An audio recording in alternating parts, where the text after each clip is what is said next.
Hey, I'm Mel. Hey, I'm Mol. Hey, I'm Gracie. Welcome to the Podyssey. With the GlioBabes. 2 girls, 2 brain tumours. And 1 dead sister. What could possibly go wrong? Let's find out.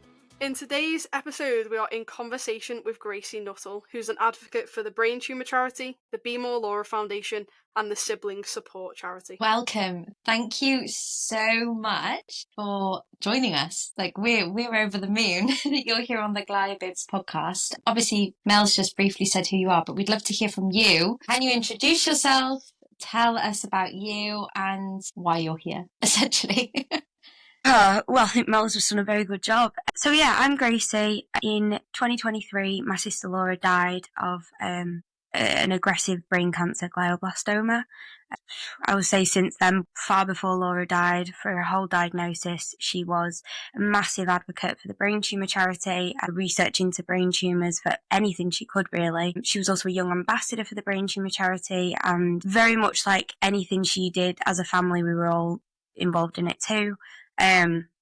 We put on loads of events and started the Doing It for Laura charity, which after Laura died became the Be More Laura charity. And since then we've just continued her legacy. We've tried to keep doing exactly what she would want us to do, partly because I'm just really scared she'll haunt me.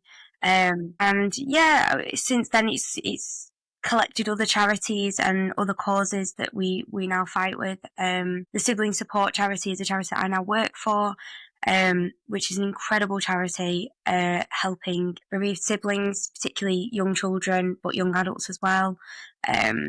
So yeah, we've just tried to keep going as best as we possibly can, and I think for us, for my family, doing that is charity work. Wow. So before we go into the depths of it and how you're now doing all this charity work, we know you're also a podcaster. So go into it. Tell us how it links to the brain tumour community and the work that you're now doing with the Sibling Support Charity as well. Yeah, I mean, I'd use the term podcaster in the loosest possible way. But yeah, I made a TikTok video. Laura died in May 2023, and I think it's in November 2023.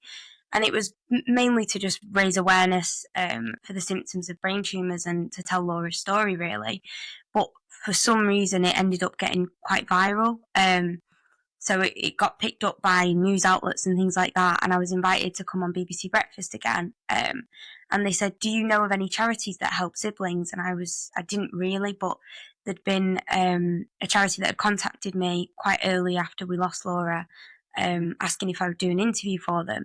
So I put the BBC in touch with them, and met Callum in the green room of the BBC without really knowing who he was. And he was just chatting away to me, and I had no idea who he was till he introduced himself to my mum. And I was like, oh, that's the boy I put them in touch with.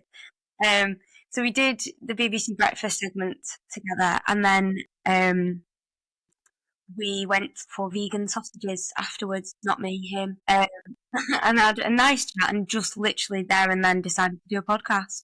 So I haven't known Callum very long, but he's one of those people that I met and we've just got such a massive thing in common.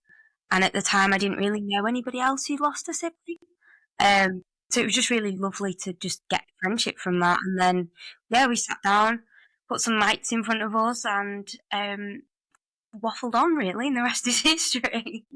So yeah, we've got season 2 just in progress now, very early on, and hopefully that'll be out summer this year.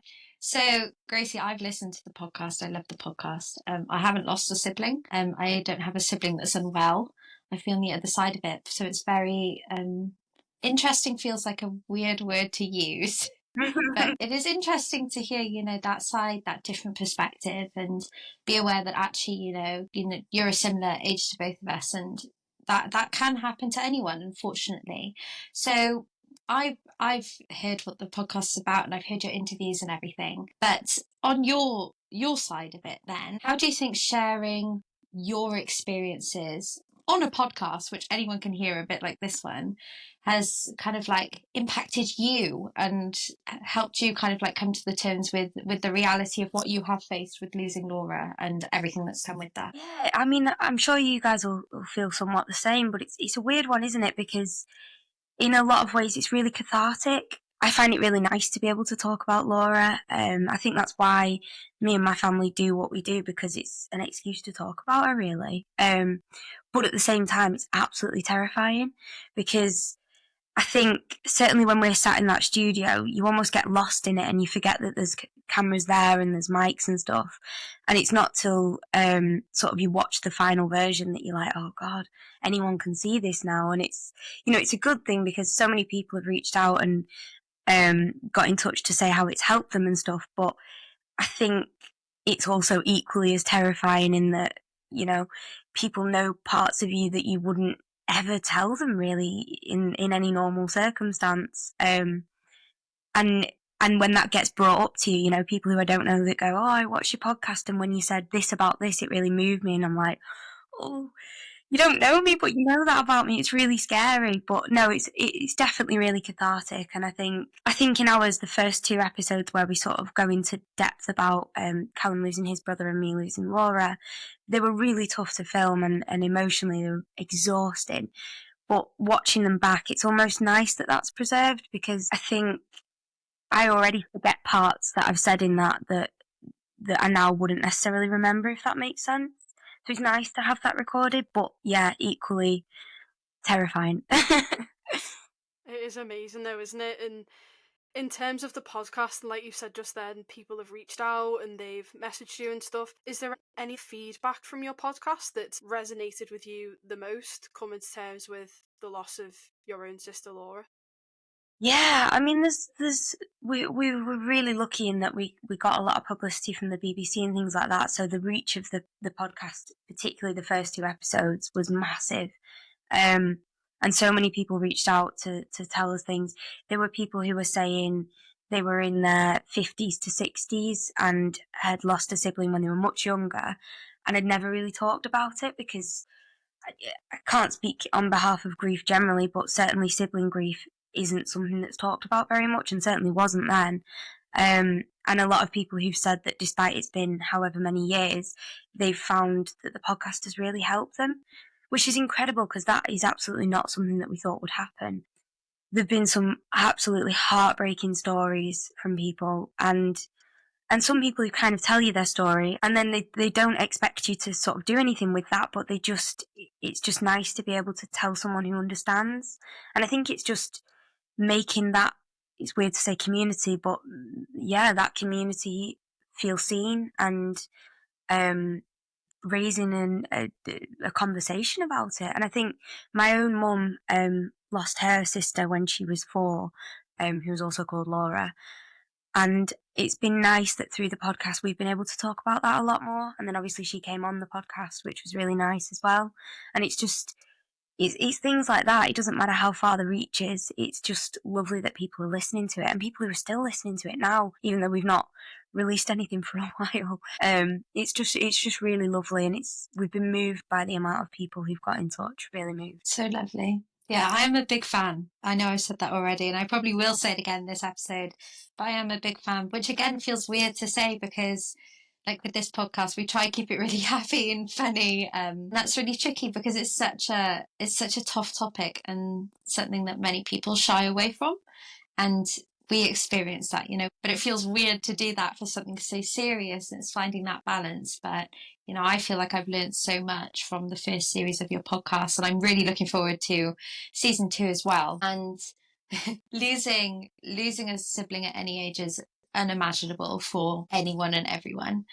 Do you think this experience has changed your perspective on life or anything in general? Is there anything that you now do differently after experiencing the loss of Laura, your sister? Everything, I would say. Everything and nothing at the same time. It's really hard to kind of put that into words, but I think Laura's diagnosis more than anything changed us fundamentally as a family.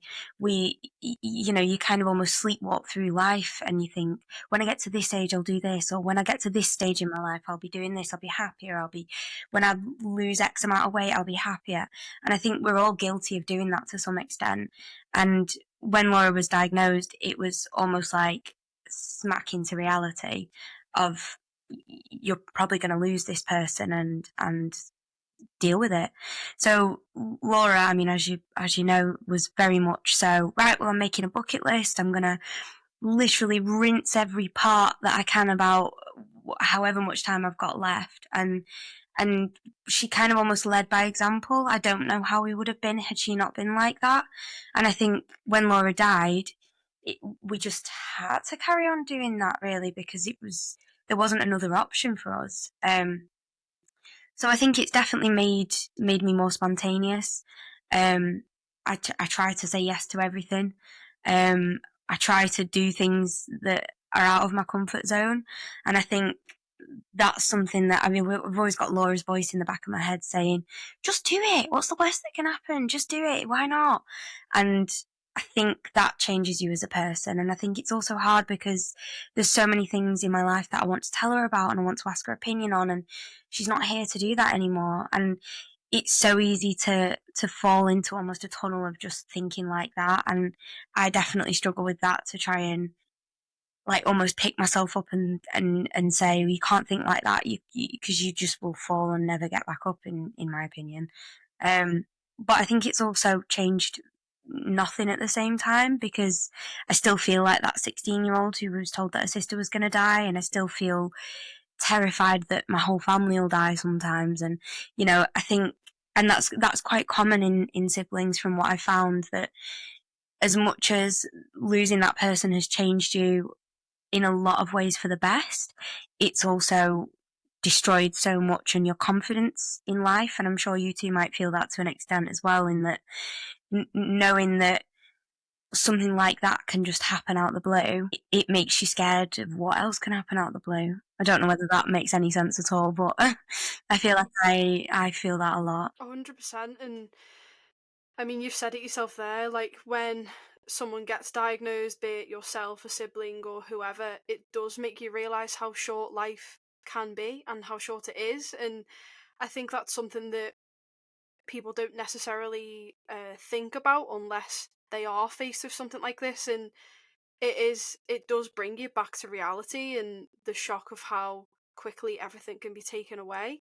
And I Yeah. think it's such a key, it is such a key thing to bring up, because some people, they get stuck in like the monotony of like everyday life, and until something happens they don't think, oh, I should be doing this, or I should go on holiday, I should do this, should do that. And life is short, and in the reality of it, it is pretty shit, because there's stuff out there that we have no control over, and it is unfortunately just the cards that we're dealt with. But you mentioned there, Gracie, about Laura's bucket list.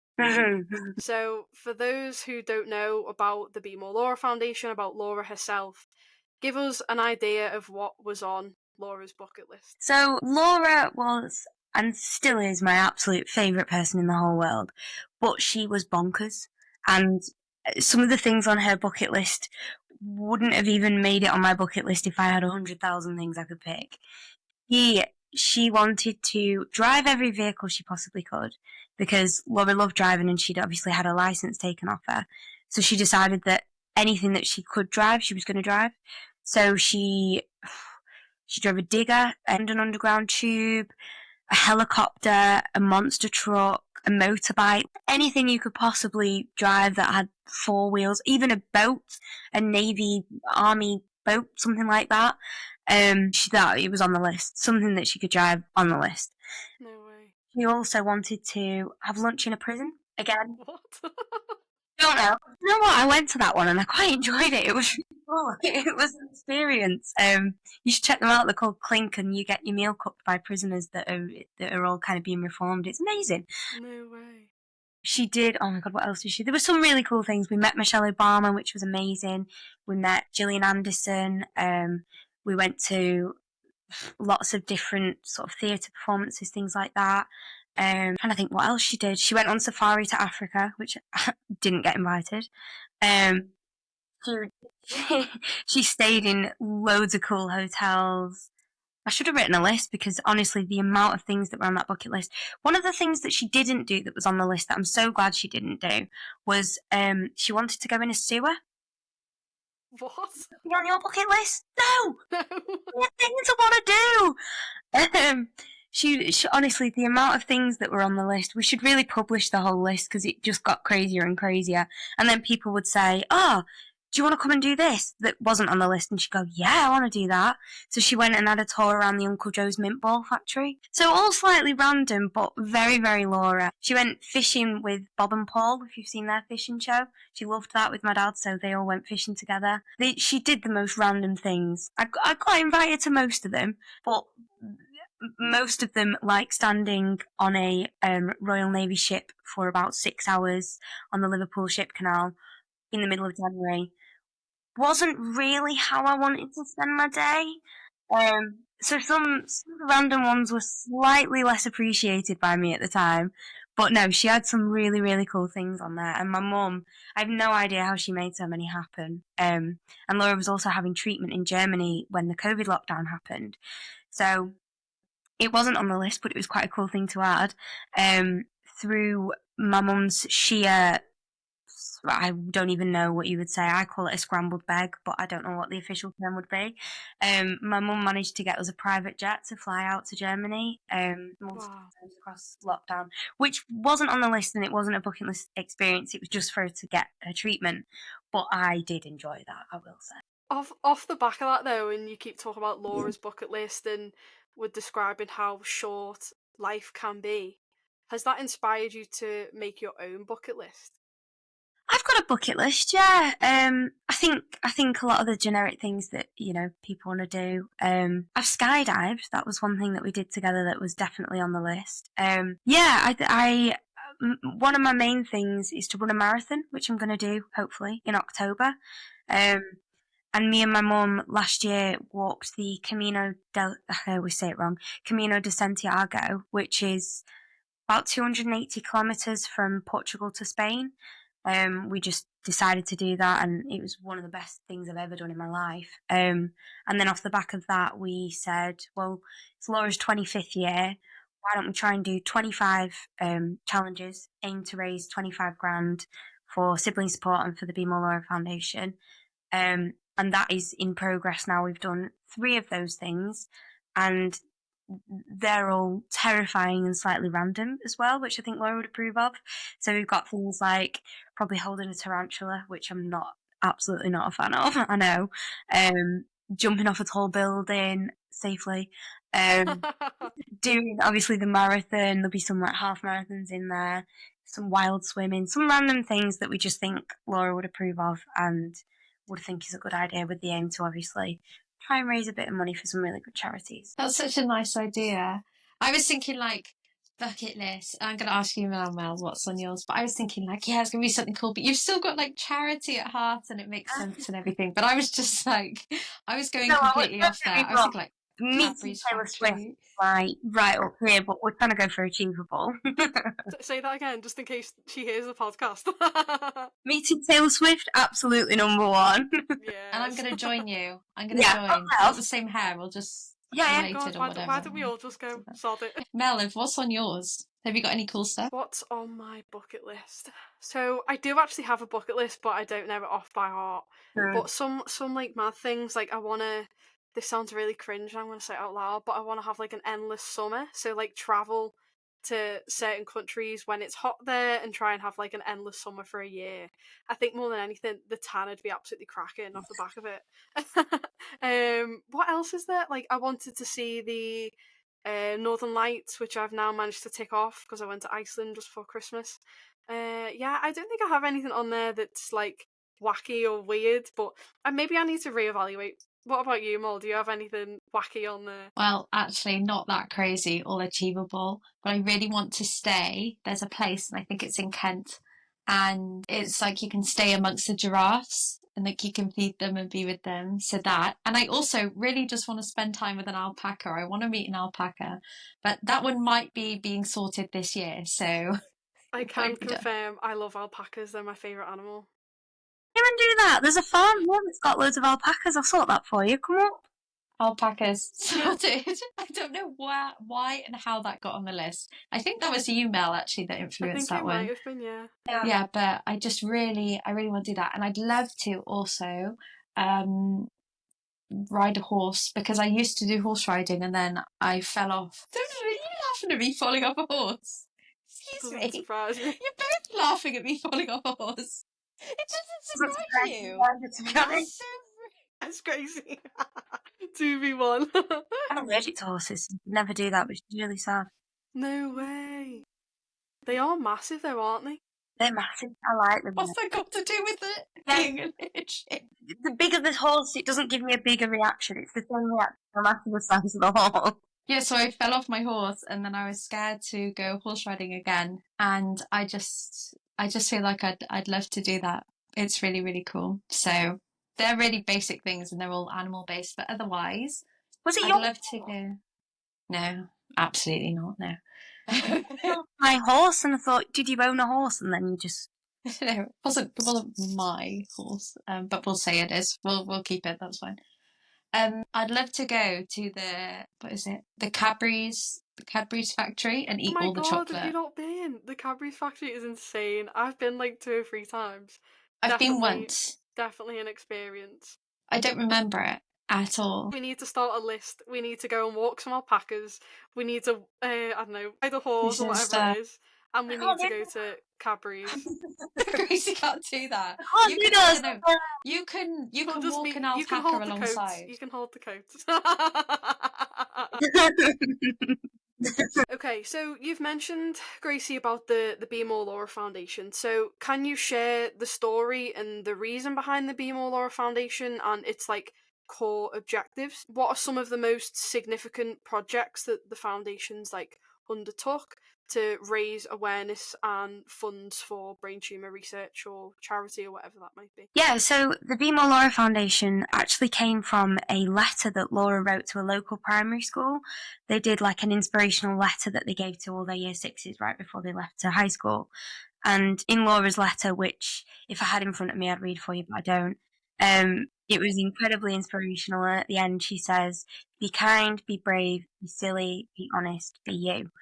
And those words were really well received when my mum put the letter online, and people were just saying how incredible it was, what she'd written and everything. So, and obviously that was while she was still alive. So that kind of became a little bit of a thing of the hashtag Be More Laura sort of trended a little bit. And then when she died, we were looking to kind of obviously continue her legacy, but we still had money for her treatment left over, and we obviously wanted to fund certain projects and to do lots of the work that Laura wanted us to do with that money. So we were kind of looking to rename the Doing It for Laura charity. And we said, well, what about Be More Laura? Because that's exactly what we'll be trying to say no matter what the wording is anyway. So I designed a little logo for it, and it just kind of was born from that. The words that she wrote have been on, I didn't write this down, but I think it's about £40,000 worth of t-shirts that we sold that have got those words on. Incredible. And it's on mugs, it's on tote bags, it's across the globe, people in Australia, people in Africa. It's amazing the way that they've travelled. So we used the money from the foundation to continue Laura's legacy and to help fund and support research that's specific to glioblastoma and also brain tumours.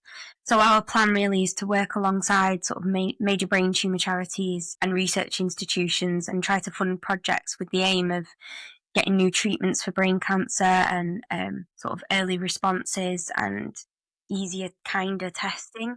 So since we've started doing it, we've donated over £100,000 to various projects. So we've donated money to the Geoffrey Jefferson Brain Research Centre, which is to help fund vital research into brain cancer. We've donated to Professor Susan Short's Aristocrat trial, which I can never say properly, and that's at the University of Leeds and is investigating combining chemo and Sativex, which are 2 different drugs to help sort of treat and shrink brain tumours.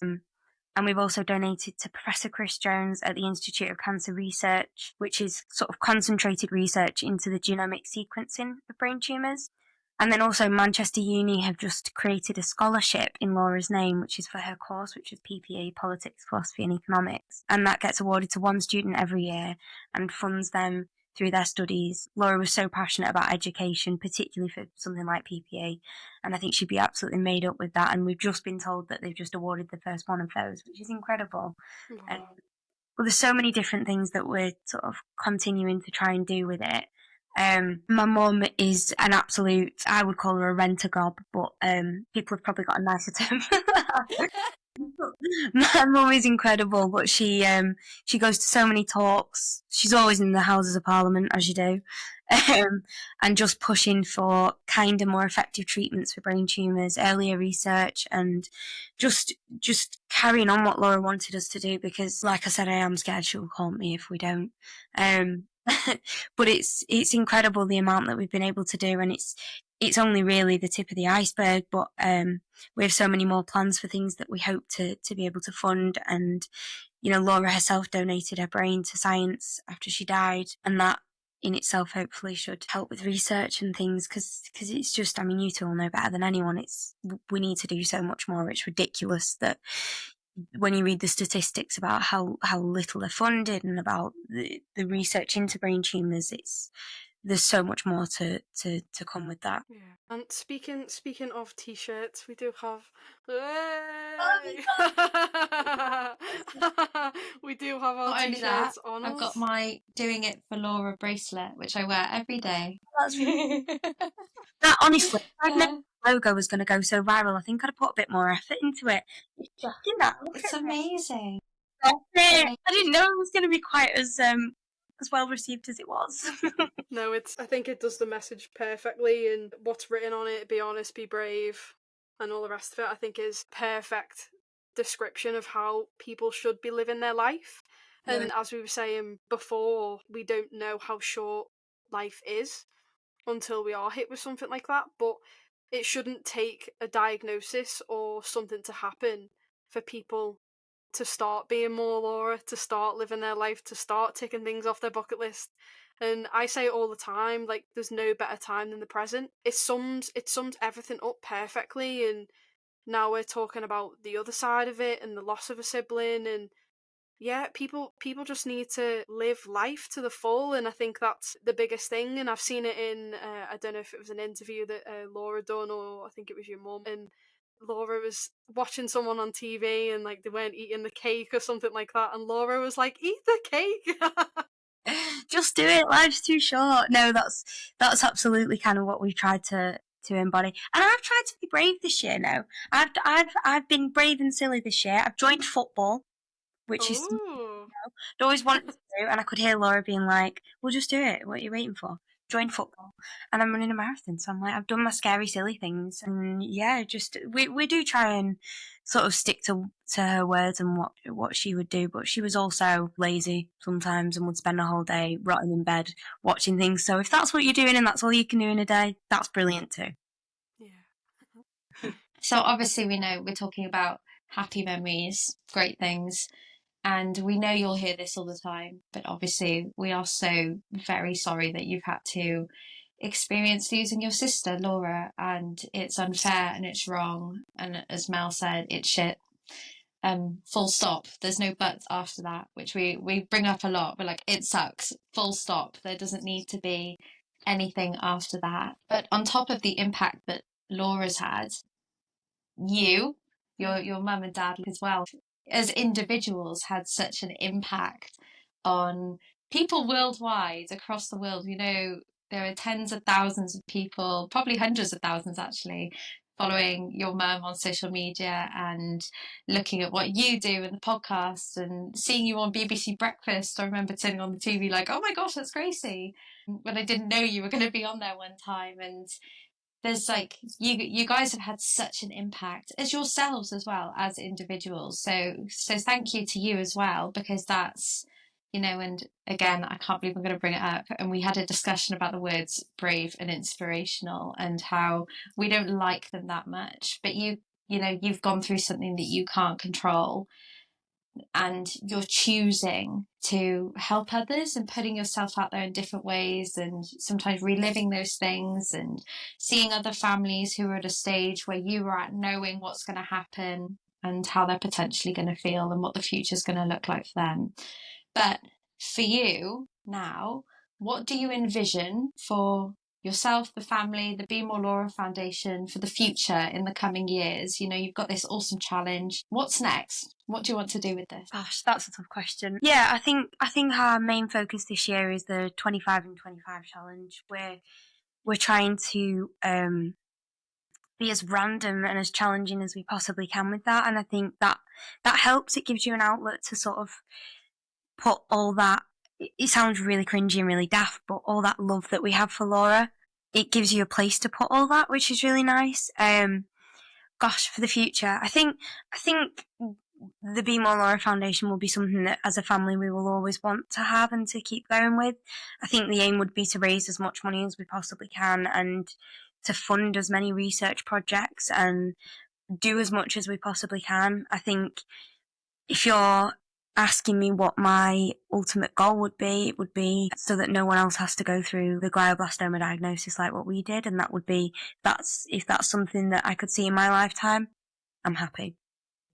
Obviously, I understand that, you know, there's a lot that would have to happen for that to be possible and stuff, but I think just helping other people and just trying to make a difference, and also personally, I think within the sort of bereaved sibling community, helping people feel seen, helping people to just know that they're not on their own, particularly young people, because the impact that losing a sibling can have at any age, but especially when you're very young, is massive. And I think so much more needs to be done about that. And if that's my job, then so be it. And also, I think just to be happy.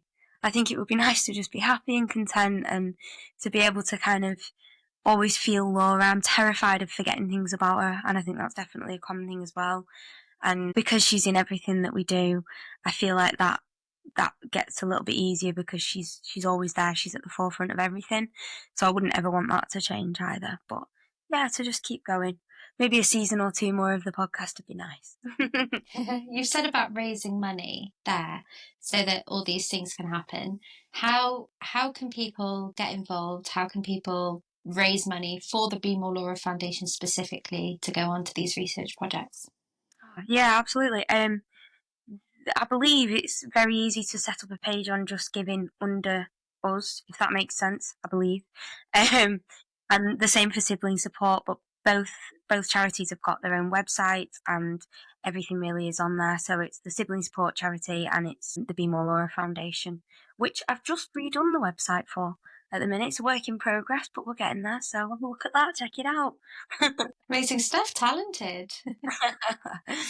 Yeah, we'll definitely put a link to everything that you've said Thank you. in the show notes as well, to the Be More Laura Foundation, the charities and everything else that you've helped, the Sibling Society, your podcast, everything else that you've mentioned as well. I'll be sure to link it in the show notes. If we have room. There's a lot. You do a lot, which is amazing. So I have a burning question. Favourite Taylor Swift album and then song? Album, folklore, song. Whatever I say, I'm going to regret it when I give it more thought. Is It Over Now, because it reminds me of singing it in the car with Callum. Champagne Problems, because you can't not.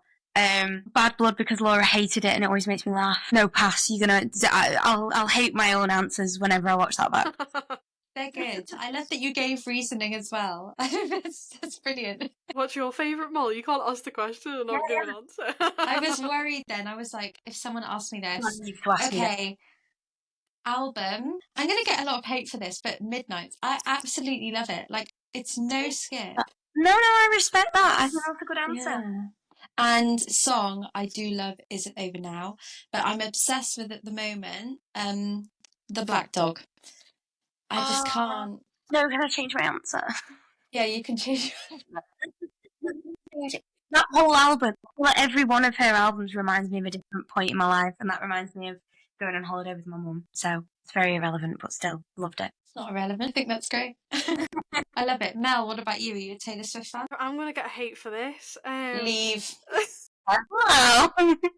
So I wouldn't say I'm not a Taylor Swift fan, but I don't listen to her all the time. It's just yeah, I wouldn't turn it off, but I also probably wouldn't turn it on.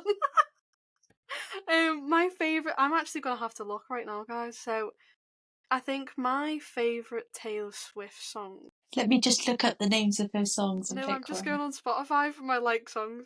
I actually, Nobody, No Crime. Ooh! Oh, see, now you know. So I will say I approve. Yeah, or Exile. I do like that as well. But Nobody No yeah. Crime was on Laura's funeral playlist that we played. No way.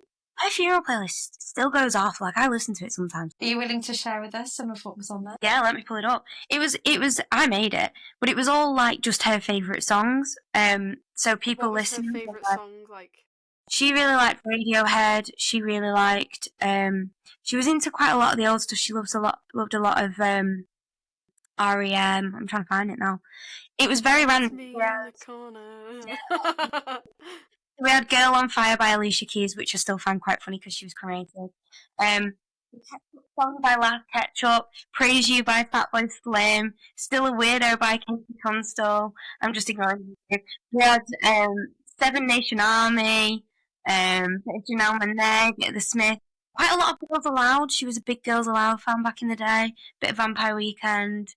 There was a random assortment, and a lot of people would be like really upset, and then the song would come on, and they would be like, "This is rogue," but okay. And we've got Anti-Hero on there, so she did like a bit of Taylor Swift. She didn't make this, so I don't know why I'm saying that, but still, there was good songs on that. It still goes off. I can't believe you just said. You see what I mean? I can't be serious for more than 10 minutes. No, we love it. That is this podcast. Thank you. If you were serious, it'd be really awkward for us. That's literally what we were worried about. We're preparing. We're worried about me being serious, or just In terms of your podcast, where do you see that going? So you've told us about the Be More Laura Foundation and where you want that to go, and you've spoke about the 25 challenges for 25 years and all the rest of it. But in terms of your podcast, where do you see that going? You're going into season 2. I also listen to the podcast.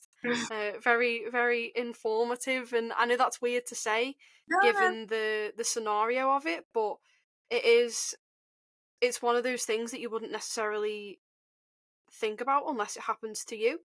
So I think to hear that from someone else's perspective who's been through that, is very. You said it before. It's very cathartic, and like being able to listen to other people's views on it, I think is incredible in itself. So what's next for your podcast? So at the minute we're just trying to kind of plan out this season. It's still very early on into sort of the planning. We tend to record them all at a similar time and then obviously do the edits and everything. So we're still kind of just planning those out at the moment. I mean, it would be lovely to just keep it going as long as the want for it is there, really. As long as people will still listen to it, I'll keep chatting away. But I think it's just nice to be able to have a conversation about something with somebody who gets it. And like what you say, there's so many people who are like, God, do you know what? I've actually never thought about the impact that losing a sibling would have on people. And they're always like, I'm really sorry, like, I know that sounds like a really stupid thing, and it doesn't, of course you're not going to think about that. Like, why would you unless it's happened to you or someone you know? And I think just kind of continuing those conversations and, there've been really lovely messages of people who've said, I've struggled to speak to my other siblings about, one of our siblings that we lost. And this podcast has really helped me to be able to do that, or the same with their parents. And that for me is it that, that's if I could be paid in that, I'd take it. So yeah, just as long as we can continue that, I will happily keep going. And sharing stories and stuff on the podcast, and when you had your mum on and stuff like that, it keeps those memories alive for you guys. And I think speaking about people that have now passed, I think is really important to do. And some people might not necessarily, speak about it as much as they should. But I think being able to speak about it and share stories and still speak about people that have now died, I think is really important, and it keeps those memories alive for you as well. So thank you for everything that you're doing with your podcast, and yeah, I think it's great. I'm looking forward to series 2. Thank you. Yeah, and we don't want to make you awkward and put you on the put you on the spot or anything, but anyone who is in this space, unfortunately, I don't know, it's a really tricky one, knows the Nuttalls. knows the Nuttall family. And Terrifying. and you know, if it wasn't for the conversations that you guys started, the conversations you're having on your podcast, the conversations we're trying to start and have with people, they are so powerful, because without your mum and Laura, I wouldn't have known about the brain tumour charity. I wasn't told about it after my diagnosis, and if people don't know, I live in Wales, if I've never mentioned it before. Thing at the moment. always. And I didn't know of any support, and there was nothing. And it was only after a very brief conversation the first time with your mum that we knew about the charity, and then my mum and I could reach out and get support. And if it wasn't for that, I kind of like, and I did my interview for being a young ambassador, and I was like, yeah, but why do you want to be a young ambassador? Because Laura Nuttall did it, and I live in Wales, and you need one of those. So they were like my two things. And so there are so many families that we see share online as well. And I'm sure people listening to this that probably haven't listened to the GlioBabes before, but they're like, oh, Gracie Nuttall's on, so we will listen to this one. So hopefully they stay, fingers crossed. So, you know, a big thank you and acknowledgement of that you guys are, you're having a huge impact, and however people can support that, they want to, and that includes us. So I'm thinking maybe we need to do some crazy challenge, Mel, but we'll have a think about this. This is what we've been saying. We want people to join us. Come up with an idea, bring it to us. The panel will approve it, and let's do it. Yes. Top of the list, alpacas, followed by Taylor Swift. That sounds good. I like that. So in this episode, we spoke to Gracie Nuttall. Again, thank you so much for your time and coming onto this podcast and sharing everything about Laura, the Be More Laura Foundation, and all the work in between that you're doing with your podcast and sibling support and everything else. So thank you very much, Gracie. No, thank you, guys. This episode was fantastic. If I do say so myself, I'm a little bit biased. But should you want to listen to other episodes, all of season 1 and these interviews are on Spotify. You can find us at the GlioBabes. All our guest interviews are being uploaded onto YouTube, the GlioBabes. We're now on TikTok, which I'm learning to use. Gracie may need to help us. It's the.GlioBabes. And Instagram, you guessed it, you can find us on the GlioBabes. So remember, be kind, be brave, be silly, be honest, and be more Laura. Yeah.